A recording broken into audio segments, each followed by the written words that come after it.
इस देश का 90% सिक्योरिटी गार्ड को जो है ना, जितना सैलरी दिया जाना चाहिए उसका 50% भी नहीं दिया जाता है। 90%। सर जी पहले BIS था तो उसमें 15,000 मिल रहा था। हाँ। PF लेकर 18,000 था सर जी। हाँ। और जब से CISB केयर टेकर के नाम से आया सर जी, हाँ। जनवरी से, हाँ। तब से सर जी हम लोग का 9,000 वेतन हो गया। हम इनके लिए सिक्योरिटी गार्ड जो है, इस देश के सभी सिक्योरिटी गार्ड, सभी ATM गार्ड, उनके लिए आवाज उठा रहे हैं। तो सही कर रहे हैं कि गलत कर रहे हैं? कर रहा है। तो आप लोग साथ देंगे ना? पब्लिक गुलाम का गुलाम ही रह गया। देश आजाद हो गया लेकिन पब्लिक गुलाम का गुलाम ही रह गया।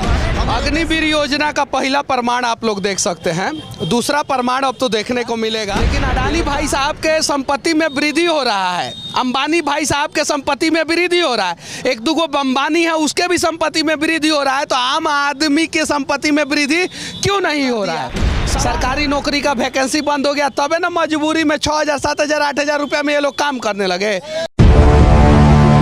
भारत के धनाढ्य सेठों का संपत्ति में लगातार वृद्धि दर्ज किया जा रहा है और भारत के गरीब और गरीब होते जा रहे हैं। अभी हमारे साथ स्टेट बैंक ऑफ इंडिया, जो भारत का सबसे बड़ा बैंक है, उसके ATM गार्ड हैं। प्राइवेटाइजेशन का क्या फ़ायदा होता है, कॉन्ट्रैक्ट बेसिस का क्या फ़ायदा होता है, उसका जीता जागता उदाहरण है। इन्होंने अपनी समस्या मुझसे बताया और मैंने बोला कि मैं आपके लिए वीडियो बनाऊंगा, आपका नौकरी खतरे में चला जाएगा। बोला कि नहीं बोला इनको? ये सभी लोग हैं। बोला कि नहीं बोला मैं आपको? फिर भी इन्होंने बोला कि खतरा में जाए, नौकरी से हटा दिया जाए, फ़र्क नहीं पड़ता, लेकिन सही चीज़ों को मैं बताऊँगा। पहले इनकी सैलरी जो है 15,000 रुपया था, PF लेके 18,000 रुपया, और 8 घंटा का ड्यूटी नहीं, 12 घंटा का ड्यूटी, 8 घंटा का था पहले। और अब कितना घंटा? आज भी सर जी 8 घंटा है। 8 घंटे का ड्यूटी है। और आज कितना सैलरी है? सर आज 9,000 रुपया सैलरी है सर। और PF लेके कितना हो गया? सर 12,000 है सर।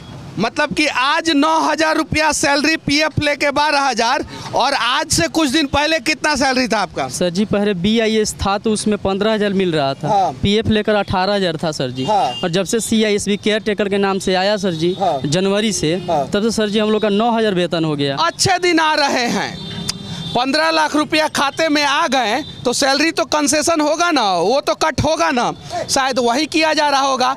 उम्मीद है कि ये बात जो है स्टेट बैंक के महाप्रबंधक तक पहुंचेगा और उन लोगों का सैलरी में जैसे वृद्धि होता है वैसे ATM गार्ड का भी सैलरी में वृद्धि होगा। अगर इन लोगों का सैलरी सही ढंग से नहीं दिया जाएगा, ये सही ढंग से काम नहीं करेंगे, और अगर सही ढंग से काम नहीं करेंगे तो ही तो ATM लूट और ये सब चीज़ें होता है।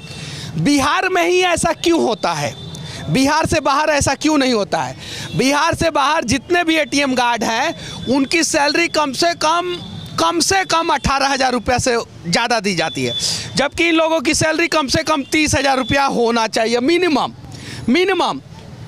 लेकिन बिहार से बाहर 18,000 रुपया से ज़्यादा दी जाती है। बिहार में जो है 7,000, 8,000, 9,000, 10,000, 11,000, 12,000 रुपये में इन लोगों को खटना पड़ता है। और ये मैं नहीं कह रहा हूँ, ये खुद कह रहे हैं। आपको नौकरी से निकाल दिया जाएगा तब क्या करेंगे? सर जी कहीं मजदूरी कर लेंगे सर जी, लेकिन सर अकेला चौक पर जिस समय तक हम रहते हैं कोई नहीं रहता है सर जी। अकेला सर जी यहाँ पर करते हैं सर ड्यूटी। सर 10 बजे रात तक रहते हैं, जिस समय तक हम रहते हैं उस समय तक कोई नहीं रहता है। वैसे कितने बजे तक? सर जी 2 बजे से लेकर के सर जी 10 बजे रात तक मेरा ड्यूटी है। और 6 बजे से 2 बजे तक दूसरे किसी का ड्यूटी है सर। जी सर। और सर जी कम से कम हम यहाँ से 30-35 किलोमीटर से हम आते हैं सर जी ड्यूटी करने। मेरा 6 से 7,000 रुपया सर पेट्रोल में ख़त्म हो जाता है सर। नरेंद्र मोदी जी बुरा मत मानिएगा, 9,000 रुपया में इनका काम चल जाएगा। अडानी भाई साहब के खाते में कितना डाले हैं आप लोग? सवाल तो थोड़ा कड़वा है, बुरा तो लग ही जाएगा, लेकिन अडानी भाई साहब के संपत्ति में वृद्धि हो रहा है, अंबानी भाई साहब के संपत्ति में वृद्धि हो रहा है, एक दूगो अंबानी है उसके भी संपत्ति में वृद्धि हो रहा है। तो आम आदमी के संपत्ति में वृद्धि क्यों नहीं हो रहा है? सवाल होना चाहिए कि नहीं होना चाहिए? अगर ऐसा है तो इन लोगों के समस्याओं का समाधान किया जाए। इस देश के जितने भी ATM गार्ड्स हैं, जितने भी, या किसी भी प्रकार के सुरक्षा गार्ड हैं, जितने भी जो प्राइवेट गार्ड हैं, वो लोग आज परेशान हैं। उन लोगों को PF सही समय पे नहीं दिया जाता है, सैलरी सही समय पे नहीं दिया जाता है, जितना सैलरी होना चाहिए उतना नहीं दिया जाता है, और मजबूरी में 6,000, 7,000, 8,000, 9,000, 10,000, 11,000, 12,000 रुपया में उन लोगों को काम करना पड़ता है मजबूरी में, क्योंकि सरकारी नौकरियां का तो वैकेंसियाँ आप लोगों ने बंद कर दिया। सरकारी नौकरी का वैकेंसी बंद हो गया, तबे ना मजबूरी में 6,000, 7,000, 8,000 रुपया में ये लोग काम करने लगे, 9,000 रुपया में काम करने लगे। उसमें भी सर दिया जाता है कुछ नौकरी लेने के लिए, उसमें भी कुछ दिया जाता है। अच्छा, घूस दिए हैं आप? सर जी घूस तो दिए हैं, लेकिन ये बात कहेंगे तो निश्चित रूप से हमको हटा दिया जाएगा सर जी। इसके यही बात है सर। और सर जब हम ज्वाइनिंग कर रहे थे इसमें जनवरी में सर, जब BIS चला गया, ज्वाइनिंग करने के लिए भी कुछ लिया गया सर जी, तभी सर दिया गया। हम लोग ब्रांच में भी गए कि सर इससे कम से कम 2,500 से 3,000 रुपये लेना चाहिए ड्रेस देने के लिए। वो लोग बोले कि जाओ यहाँ से, मेरे अंडर में नहीं है। ब्रांच में कम लेकिन कोई सुना नहीं सर जी। हम लोग यहाँ DM सर के पास भी गए, वो भी कुछ नहीं सुने सर जी। वहाँ से भी हम लोग को कुछ रिप्लाई नहीं मिला सर। अच्छा, पिछला कंपनी में कितना साल काम किए? सर उसमें कम से कम 1.5 साल काम किए हैं सर। और इस कंपनी में 1 साल होने वाला है सर। 1 साल होने वाला है। और फिर अगले साल जो है कोई दूसरा कंपनी आ जाएगा, फिर से घूस दो, फिर से ड्रेस के लिए पैसा दो, और यही सब होते रहेगा। समस्या ये है कि इस देश का सरकार जो है लोगों का इतना खून चूस रहा है कि जिंदा रहना ही लोग अपनी आज़ादी समझ ले, ऐसा मजबूर कर दे रहा है। अब ये सब चीज़ों को अगर हम लोग दिखाएंगे तो कुछ अंधभक्त जो है बेवजह गाली देंगे, लेकिन सच्चाई ये है कि उन अंधभक्तों से कह देना चाहता हूँ कि अगर तुम्हारे घर वाले अगर इस मजबूरी में किसी ATM के किनारे जो है ATM गार्ड बन के काम करेंगे, ज़रा सोचो उसके दर्द को समझना पड़ेगा कि नहीं समझना पड़ेगा। अगर सरकार ईमानदार है तो इन लोगों की समस्या का समाधान करे। उतना में सर जी कुछ नहीं कर पाते हैं। पहले बहुत कुछ कर पाते थे, अब कुछ नहीं कर पाते। इस देश का 90% सिक्योरिटी गार्ड को जो है ना, जितना सैलरी दिया जाना चाहिए उसका 50% भी नहीं दिया जाता है। 90% सिक्योरिटी गार्ड का सैलरी कम से कम 30,000 रुपया होना चाहिए, मिनिमम 30,000 रुपया पर डे। 1,000 रुपया से कम में काम चलेगा? आप लोग बताइए, चलेगा? और कुछ नहीं करने की जरूरत है, उतना सैलरी दिया जा सकता है। जितना वृद्धि जो है अंबानी के संपत्ति में, अडानी के संपत्ति में 2014 से 2022 के बीच में हुआ, अगर उसका 1% भी वृद्धि अगर इन लोगों का हो गया रहता तो शायद जो है आज ये लोग परेशान नहीं रहते। लेकिन सच्चाई है कि हम राहुल गांधी के भक्त हो जाते हैं, हम नरेंद्र दामोदर दास मोदी जी के भक्त हो जाते हैं, हम नीतीश लालू के भक्त हो जाते हैं, हम मुलायम सिंह के भक्त हो जाते हैं, हम ममता के भक्त हो जाते हैं, हम केजरीवाल के भक्त होते हैं। लेकिन जब बारी आती है देशभक्त बनने का तो हम कहीं नहीं तो कहीं पीछे हो जाते हैं। जिस दिन इस देश का सभी लोग देशभक्त बन जाएंगे, इस देश के सारे समस्याओं का समाधान हो जाएगा। सही है कि नहीं है? सही है कि नहीं है? तो इनके लिए लड़ा जाना चाहिए कि नहीं लड़ा जाना चाहिए? इनके लिए आवाज़ उठाया जाना चाहिए कि नहीं? उठाना चाहिए सर। हम उठा के गलत कर रहे हैं या सही कर रहे हैं? हम इनके लिए सिक्योरिटी गार्ड जो है, इस देश के सभी सिक्योरिटी गार्ड, सभी ATM गार्ड, उनके लिए आवाज उठा रहे हैं तो सही कर रहे हैं कि गलत कर रहे हैं? तो आप लोग साथ देंगे ना? और जिनके जिनके मुंह में गुटखा है वो गुटखा प्लीज फेंक दें। विनती है आप लोगों से, विनती है। और ये भी सर, आपका भी नौकरी खतरे में आ जाएगा, तभी कैमरा के सामने आइएगा। कितना सैलरी दिया जाता है आपको? 9,000 रुपया जी बस जी।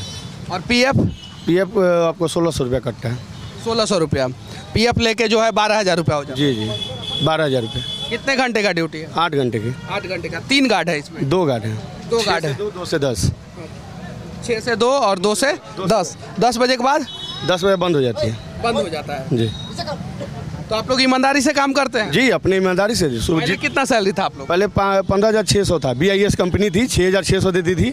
जब से केयर टेकर के रूप में ये आया है CIS भी, तब से हम 9,150। अग्निवीर योजना का पहला प्रमाण आप लोग देख सकते हैं। दूसरा प्रमाण अब तो देखने को मिलेगा। ये लोग तो आम आदमी ना अब सिक्योरिटी गार्ड बने हैं। बाद में जो है अग्निवीर जो है वो आके यहाँ पे उतना ही में काम करेंगे जितना में ये लोग काम कर रहे हैं। देखिए श्योर है 2008 एकदम का ज्वाइनिंग है। 2008 का ज्वाइनिंग है सर हमारा। 2008 का ज्वाइनिंग है। इतना ज़्यादा विकास हुआ आप लोगों का, इतना ज़्यादा विकास हुआ कि आज 9,000 में काम कर रहे हैं। 2008 से 2022 आ गया। और आज 9,000 रुपया में काम कर 600 कंपनी पेमेंट बनाती है। 28,600 कंपनी का पेमेंट बनता है, जिसमें हम लोग को 9,150 रुपया दिया जाता है। जरा सोचिए, मैंने क्या बोला, 30,000 होना चाहिए। 28,600 रुपया का सैलरी बनता है इन लोगों का और 9,000 पेमेंट किया जा रहा है। यार देश को लूट रहा है सब ये सब, और तुम लोग जो है ना, तुम लोगों के वजह से मुझे गुस्सा इसलिए आता है कि ये फलाना जाति के है, ढिकाना जाति के, ये हाई है, ये हाई है, ये हाई है, ये हाई है, इसलिए गुस्सा आता है। जिस दिन ये सभी लोग इस धरती पर सिर्फ दो ही जात है, एक अंबानी वाला, बम्बानी वाला, एक अडानी वाला और एक गरीब वाला। उन लोगों के लिए सरकार की योजनाएं आती है, गरीबों के लिए नहीं आती है।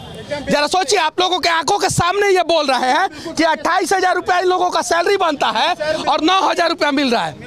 जरा सोचिए, ये तो कहीं नहीं तो कहीं गलत है ना, गलत है कि नहीं है? बिल्कुल बिल्कुल। कल आपके बच्चे के साथ ऐसा ही होगा। भारत आजाद हो गया 1947 में, 1947। पब्लिक आजाद नहीं हुआ है, हाँ। भारत आजाद हो गया, पब्लिक आजाद नहीं है। नहीं है।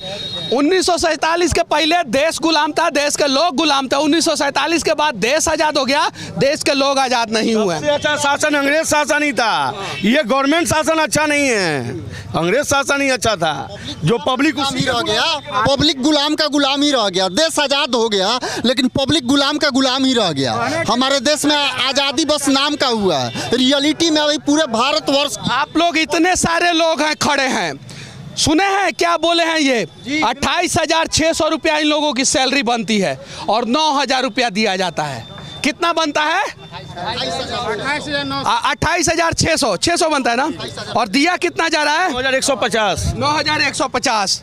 और देखते हैं कि इन लोगों को कौन निकालता है कंपनी से। देखते हैं, आप लोगों के लिए जो होगा वो करेंगे। आप लोगों के लिए हाई कोर्ट में हम लोग केस करेंगे कि आप लोगों की सैलरी क्या मिलनी चाहिए और क्या मिल रही है। जहां तक होगा वहां तक हम लोग लड़ने का प्रयास करेंगे। विनती करना चाहता हूं कि हर गलत चीज़ों का जो है आप लोग राजनीति से ऊपर उठ के, राष्ट्रवादी बन के, देशभक्त बन के विरोध कीजिए हर गलत चीज़ों का।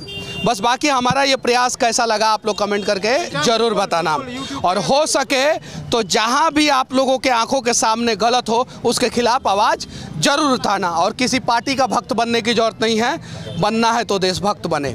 जय हिंद।